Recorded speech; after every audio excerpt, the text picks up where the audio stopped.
Hello students, मैं सूरज कुमार पटेल आपके अपने YouTube channel study table 9th में आपका स्वागत करते हैं। देखिए, आज हम क्लास 10 मैथ के चैप्टर 4 जिसका नेम है इंट्रोडक्शन टू क्वाड्रेटिक इक्वेशन के पार्ट 3 वीडियो में जो है नेचर ऑफ रूट्स के बारे में जानेंगे। इसके प्रीवियस वीडियो में हमने जो है क्वाड्रेटिक इक्वेशन को सॉल्व करने के दो मेथड्स जाने थे। जो पहला मेथड था आपका फैक्टराइजेशन मेथड और दूसरा था यूजिंग क्वाड्रेटिक फार्मूला मेथड। तो इस वीडियो में जो है हम नेचर ऑफ रूट्स के बारे में जानेंगे।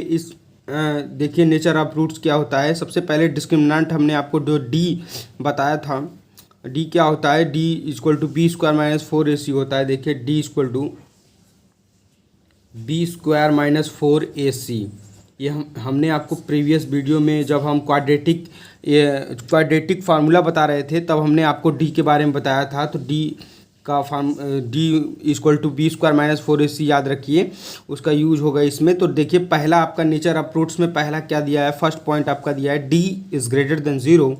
देखिए यहाँ पे ध्यान से देखिए, डी इज़ ग्रेटर देन 0 तो होता है, तो क्या होता है हमारा क्वाड्रेटिक इक्वेशन के जो रूट्स होते हैं क्या होते हैं, टू डिस्टिंक्ट रियल रूट्स, यानी दो अलग अलग रियल रूट्स हमें फाइंड होते हैं, ठीक है, और वो रियल होते हैं, ये ध्यान दीजिए।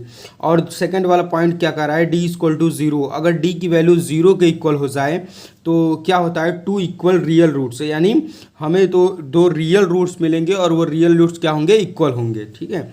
उसके बाद थर्ड वाला पॉइंट आपका क्या दिया, D is less than 0, D की वैल्यू अगर 0 से छोटी आ गई यानी निगेटिव आ गई तो जो है हमें नो रियल रूट्स, कोई रियल रूट्स नहीं मिलेगा, ठीक है, इमेजिनरी मिलने लगेगा।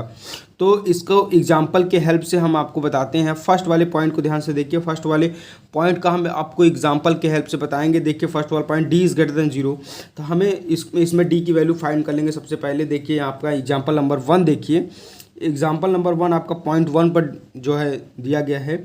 तो एग्जाम्पल देखिए, 2x square minus 5x plus 3 equal to 0 दिया गया है, ठीक है। सबसे पहले इसको स्टैंडर्ड फॉर्म से कंपेयर कर देंगे। तो कंपेयर करने के बाद यहाँ पे देखिए ए की वैल्यू आपकी क्या आ जाएगी, ए की वैल्यू आ जाएगी 2 और बी की वैल्यू आ जाएगी -5 और सी की वैल्यू आ जाएगी 3।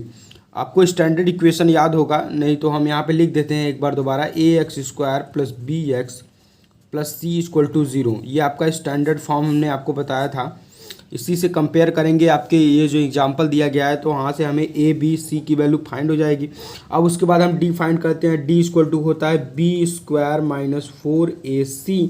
अब बी की वैल्यू यहाँ पे पुट करेंगे तो -5 का होल स्क्वायर माइनस 4, ए की वैल्यू 2 दी गई है, सी की वैल्यू 3 दी गई है। इसको सॉल्व कर लेते हैं तो 5 का स्क्वायर करेंगे -5 का तो आ जाएगा 25 आपका, -4 2 ज़ा 8, 8 3 ज़ा 24 आ जाएगा, यानी हमें डी की वैल्यू 1 मिली। डी की वैल्यू 1 मिली अर्थात डी की वैल्यू 1 मिलने का मतलब डी इज़ ग्रेटर देन 0, यानी डी इज़ ग्रेटर देन 0, यानी फर्स्ट वाला कंडीशन हमें मिला कि हमें 2 डिस्टिंक्ट रियल रूट्स मिलेंगे।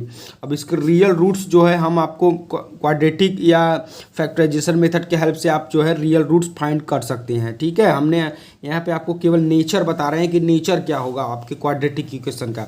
नेचर क्या होगा, नेचर होगा पहला फर्स्ट वाला 2 डिस्टिंक्ट रियल रूट्स आएंगे इसके, ठीक है। तो फर्स्ट वाले पॉइंट का फर्स्ट एग्जांपल हो गया। सेकंड वाले पॉइंट की ओर आगे बढ़ते हैं। देखिए, सेकंड वाला पॉइंट आपको क्या दिया है, डी इक्वल टू 0 दिया है, 2 तो क्या होता है 2 इक्वल रियल रूट्स हमें फाइंड होते हैं, ठीक है। तो सेकंड वाला एग्जांपल देखते हैं, X square minus 2x plus 1 equal to 0 है। तो इसको कंपेयर करेंगे स्टैंडर्ड फॉर्म से। यहाँ से ए की वैल्यू हमें 1 फाइंड हुआ, बी की वैल्यू मिलेगा हमारा -2 और सी की वैल्यू आ जाएगा 1, ठीक है। तो ए बी सी की वैल्यू हमें फाइंड हो गई, तो हम यहाँ से डी की वैल्यू फाइंड करते हैं। डी इक्वल टू होता है बी स्क्वायर माइनस 4ac। तो यहाँ पे बी की वैल्यू हम पुट करते हैं तो क्या हो जाएगा, -2 का स्क्वायर -4, ए की वैल्यू दी गई है 1 और सी की वैल्यू भी 1 दी गई है, यानी यहाँ से हो जाएगा 2 का स्क्वायर करेंगे तो ये हो जाएगा 4 -4 मल्टीप्लाई 1 करेंगे तो यहाँ से आ जाएगा 4, यानी यहाँ पे डी की वैल्यू हमें फाइंड हो गई 0। डी की वैल्यू 0 फाइंड हो गई, अर्थात सेकंड वाला जो है हमें पॉइंट यहाँ पे शो कर रहा है। तो सेकंड वाला क्या होता है, अगर डी इक्वल टू 0 हो तो आप जानते हैं कि 2 इक्वल रियल रूट्स हमें फाइंड होंगे। तो यहाँ से सेकंड वाला हमने जो है बाय एग्जांपल से आपको दिखाया। तो थर्ड वाले की तरफ आगे बढ़ते हैं। थर्ड वाला पॉइंट आपका क्या कह रहा है, फिर से आपको दिखाते हैं।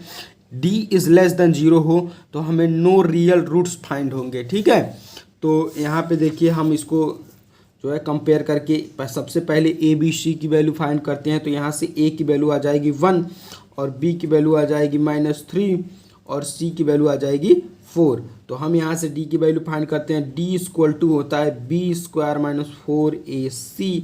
अब यहाँ से देखिए बी की वैल्यू दी गई है -3 का स्क्वायर करेंगे -4, ए की वैल्यू है 1 और सी की वैल्यू है 4। तो यहाँ से आ जाएगा आपका 3 3 × 9 होता है, ये -4 4 × 16, तो यहाँ से आ गया -7। यानी हमें डी की वैल्यू आ गई D is less than 0, D is less than 0 हमें मिल गया। तो इसका मतलब थर्ड वाला पॉइंट यहाँ पे फुलफिल हो रहा है। तो यहाँ पे नो रियल रूट्स हमें फाइंड होंगे, यहाँ पे जो है नो रियल रूट्स हमें फाइंड होंगे। तो देखिए इस प्रकार से हमने आपको नेचर ऑफ रूट्स के बारे में बताया। तो इन 3 पार्ट में आपको जो है हम इस आपके क्वाड्रेटिक इक्वेशन के चैप्टर के इंट्रोडक्शन को हमने जो है डिफाइन किया है। इसके बाद अगले वीडियो में हम जो है इसके एक्सरसाइज की तरफ आगे बढ़ेंगे जो है। तो आज के लिए बस इतना ही, मिलते हैं नेक्स्ट वीडियो में, तब तक के लिए धन्यवाद।